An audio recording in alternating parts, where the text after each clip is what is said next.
Maybe hard to believe for people who saw all that flooding on Saturday. But some residents, guess what, in western Kansas, are still dealing with a drought that is killing crops and causing topsoil to blow away. Cape's Brian Ramsdale in Stevens County and shows what farmers are doing to stop 21st century Dust Bowl. I'm just north of the town of Hugoton in this field where I'm standing at right now. In the fall, it was planted to wheat, but most of that sprouted and later died because of this long-term drought that we've been in, and it's been a problem plaguing the entire western part of the state. We've had less rainfall than the Dust Bowl had. These images are from the Dust Bowl of the 1930s. Now look at these photos taken over the past couple of years. Not much rainfall is causing the ground to blow away in western Kansas, but farmers are adapting. They are keeping more residue on the ground, which helps it from blowing away. Joshua and Carrie Morris work side by side with farmers. They say by keeping some type of plant growing, it anchors the soil and slows the wind. That is important because when the wind blows the soil away, it hurts productivity. We're probably in the 5th or 6th year of a pretty extreme drought. Farmer Steve Romey says that without irrigation systems, it's hard to get a crop to grow. We planted just for cover rather than worry about whether we're going to raise any grain or not, and that's not profitable long term. Farmers are hopeful that things will get better. The field I'm standing in does have a few muddy spots in it, just a sign that hopefully this drought might be breaking. Reporting near Hugoton, I'm Brian Ramsdale, Cake News. Okay, thank you, Brian. And farmers and ranchers in the country's worst hit drought regions will receive an additional $21 million to help them save water and soil despite the long dry spell. Kansas is included along with these other states highlighted in this graphic. Can you believe that our activity is the main cause for many global issues in the world, like climate change and like desertification? Now, if we truly believe about that, can we think of a way that revert the action? I mean, can bring the situation back to its normal condition? Why? Because we have seen how our activities is causing climate change, drought, affecting the soil quality, ended up with desertification and many global issues like food scarcity, poverty, and many other things. In today's lecture, we would be talking about some of these issues. Basically, we're going to start with a glance in the history of land degradation due to our activities. Then we're going to move to talk about soil erosion, specifically the soil erosion by winds and the soil erosion by water. Without further ado, let's begin. Well, if we look back at the history and try to understand how our activity began, we can see that the land degradation can be dated back to 500 BC. Now, what happened at that time, the human revolution started to manufacture iron in China for the purpose of having like some iron tools for implementation of farmers and armies. Now, what happened at that time, lots of forests were cut, and due to this activity, erosion and land degradation started. Now, if we think about it, did these activities end up there or does it continue? Actually, in fact, that nowadays the situation is even more worse. The forests are still cut, the land are intensively exploited for agriculture and other economic activities. So think about it. Isn't it the time to stop a little bit and think of moving forward and preserving the nature? Well, one of the issues that our activity is creating is basically what is called the soil erosion. Now, what is soil erosion in a simple word? Soil erosion is basically the washing or blowing away the top layer of soil. And basically, this is involved three different actions. It involves the detachment, then the movement of the particles, and finally, the deposition. Now, if you look at soil erosion and its seriousness, we can see that it's also a global issue. Why? Because it is estimated that about more than 1,000 million hectares of the soil is lost annually by water, and about 545 million hectares is lost by wind erosion. Now, what is the end of that? Well, erosion actually deteriorates the soil quality. Losing a lot of fertile soil ending up with degrading the land, and you know the rest of the story. Now, when we think about erosion, it's actually involving different agents. I mean, what are the factors involved in the erosion process? Wind, water, tillage, trampling of animal, and human. And in this lecture, we're gonna discuss basically two of them, wind and water agent, but in the coming lecture, we will discuss the other two factors. When we think about erosion, erosion is basically erosive. These agents are erosive. It means that they loosen the soil and then they wash the soil away, as you can see. And there's a term called irroidability, which actually describes the non-resistance of the soil or rock to erosion. So if we look at the soil, which is basically, if we have a soil that we describe it as more erodible, it means that it can be eroded very fast. It has less resistance to erosion. The erodibility is less, therefore, in a soil which has a lot of sand or gravel, or mainly on a flat surface and with a stable soil aggregate. Why is that? Because these things actually stabilize the soil in place and make it stronger, resistant against erosion. When we look at globally what erosion is doing, erosion is actually deteriorating the soil. It is actually estimated that about 0.9 millimeter per year is lost due to wind, water, and tillage erosion. What is the end of that? Actually, if you look at the map, you would see the two different things. Number one is basically the soil condition, whether it's very poor, fair, or good. And then you can see the trend, whether the situation is improving, if the arrow is up, or deteriorating, or variable, or stable. If you look at the map of the world, you would find that most of the countries here, and even our countries in the MENA region, are actually in a situation that is poor to very poor situation.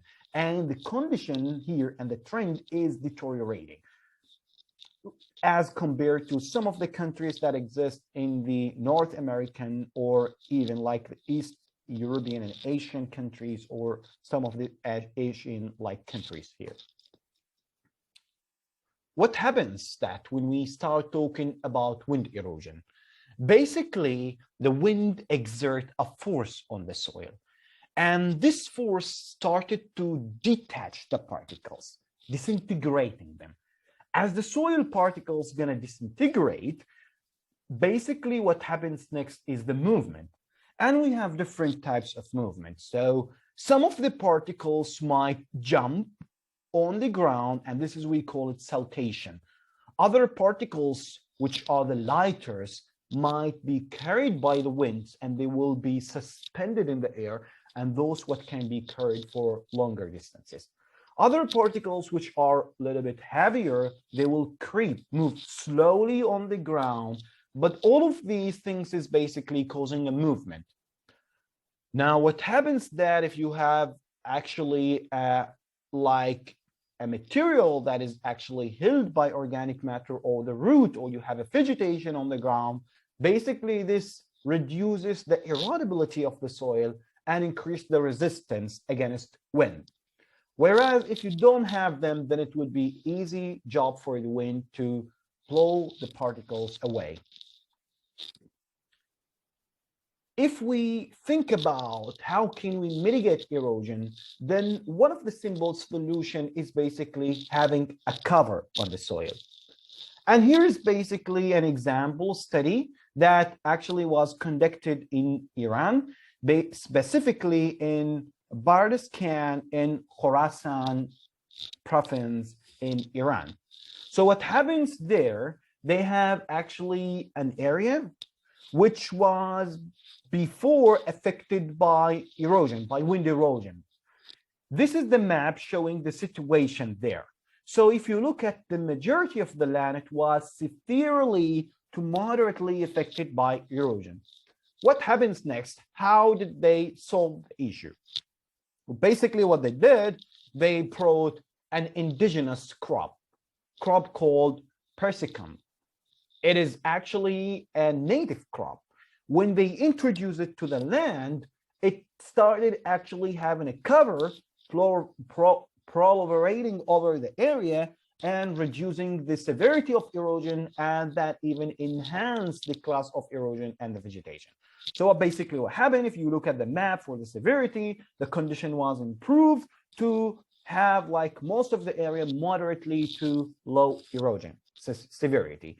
And if you look at the map for the desertification classes before the introduction of this type of plant, what happens that the situation, most of the area was classified as severe to severe, very severely like desertification class. Then it improved the situation to moderate to severe condition. And the vegetation that was actually attributed to the vegetation, because the vegetation density increased over the area. What happens that the forestation reduced the amount of the erosion in the whole study area by 64%.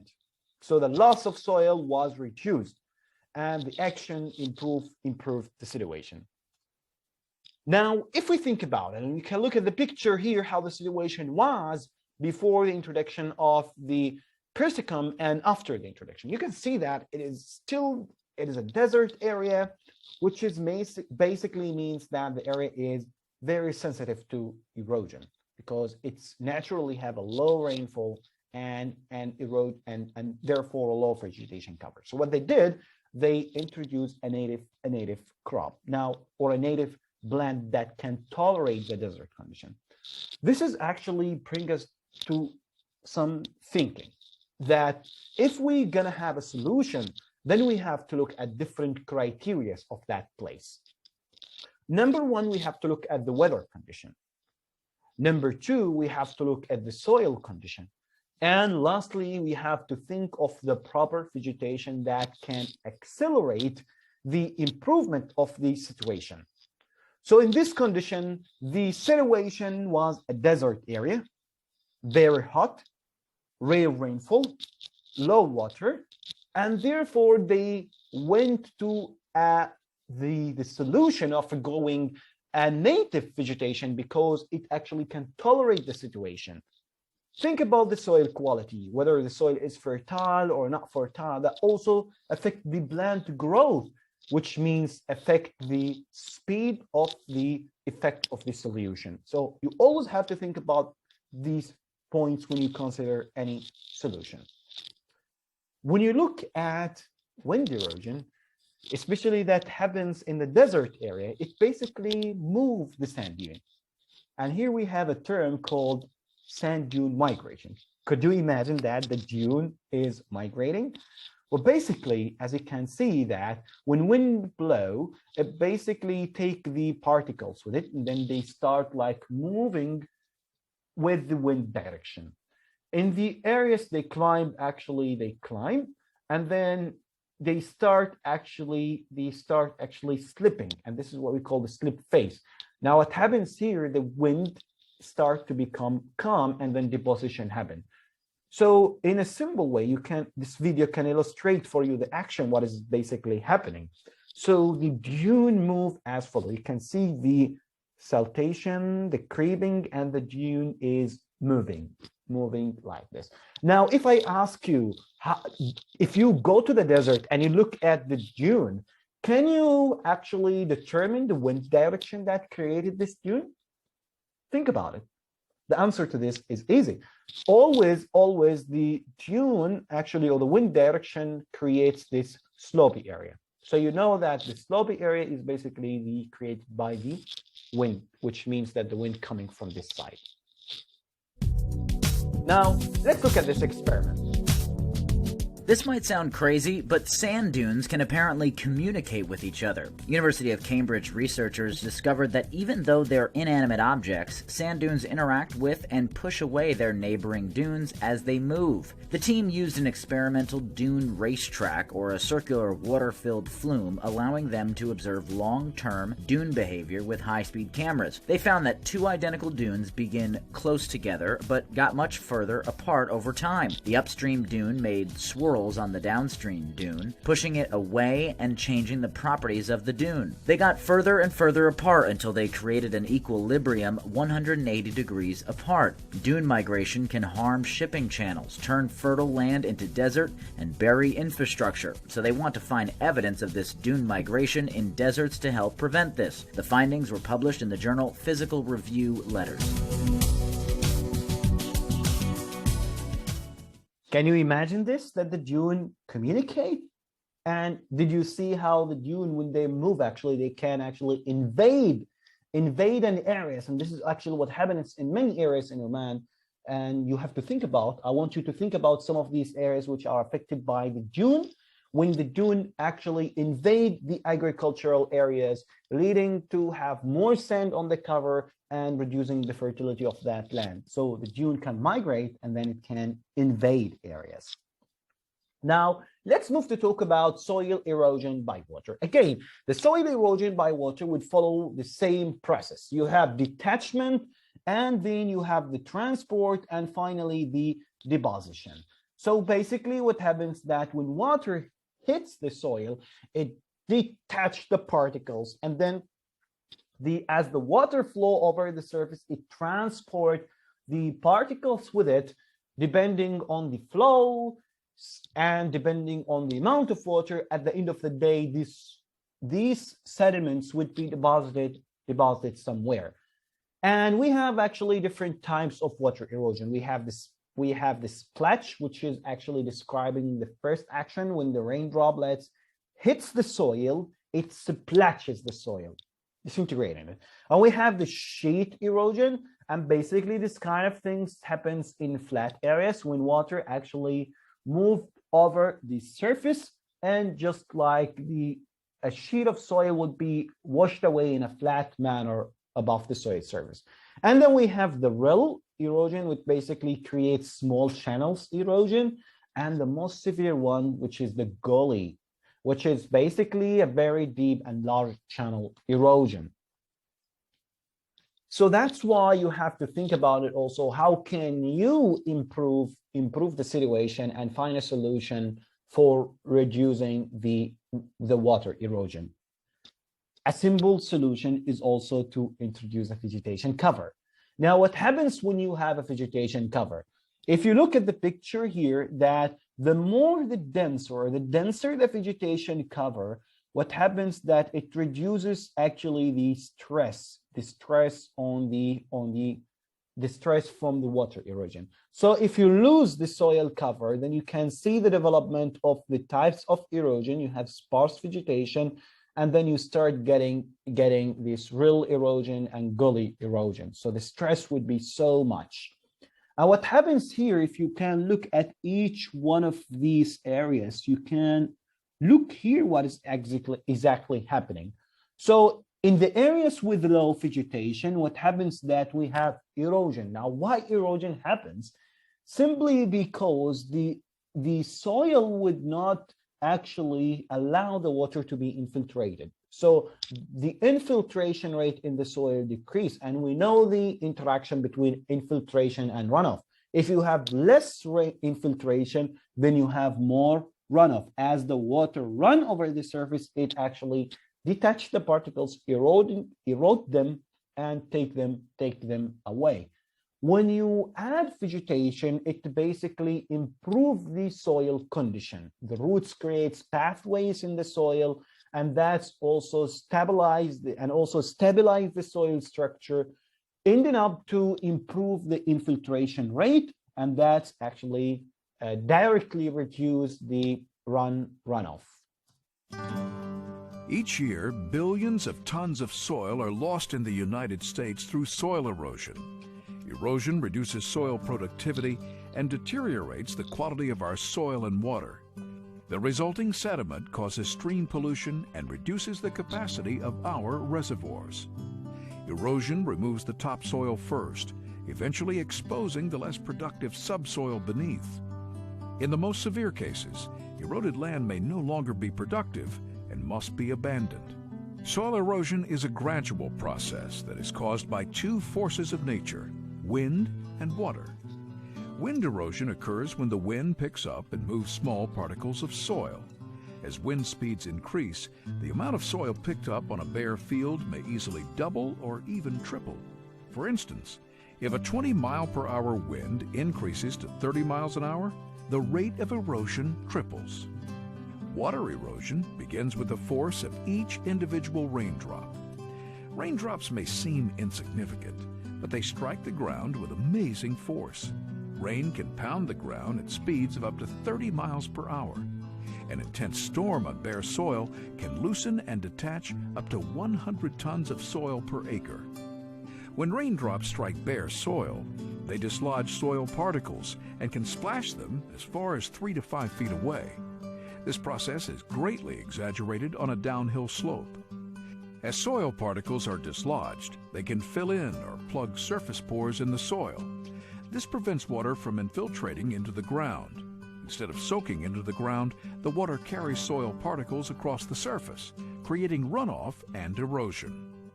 Water erosion can be classified in 5 different types: sheet, rill, ephemeral, gully, and stream bank. Sheet erosion is a subtle type of erosion that can be very damaging over time. It involves the loss of thin, uniform layers of topsoil over the entire field. Soil loss can go almost unnoticed until many years have passed and the subsoil is exposed. By the time you notice the loss, the damage is already done. Rill erosion is easily identified as a series of little channels or rills that cut into bare soil. These channels occur on slopes and are small enough that they can be removed by normal tillage. Rill erosion cannot be predicted and will occur randomly anywhere across a hill slope. The third type of water erosion is ephemeral. This differs from rill erosion in that it usually will form in the same location year after year. It develops in natural depressions where there is a concentrated flow of water. Like rill erosion, it can usually be erased by normal tillage methods. Gully erosion forms channels that are too large to be erased by ordinary tillage. When left unchecked, the top of a gully, called the head, will continue to cut upslope. Head-cut development and gully erosion seriously threaten soil resources and the sustainability of farmlands.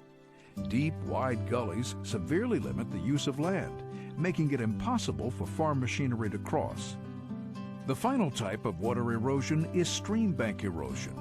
This process is caused by the continuous flow of water through a channel, which cuts away the stream bank.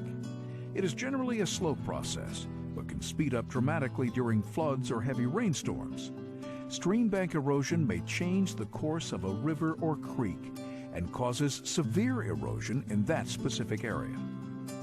Water and wind erosion are naturally occurring processes that have been accelerated by the many human activities, such as farming and construction.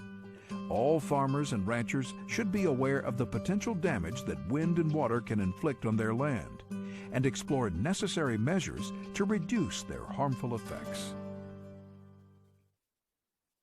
All right, guys, I think this video summarized all what we have studied in this lecture.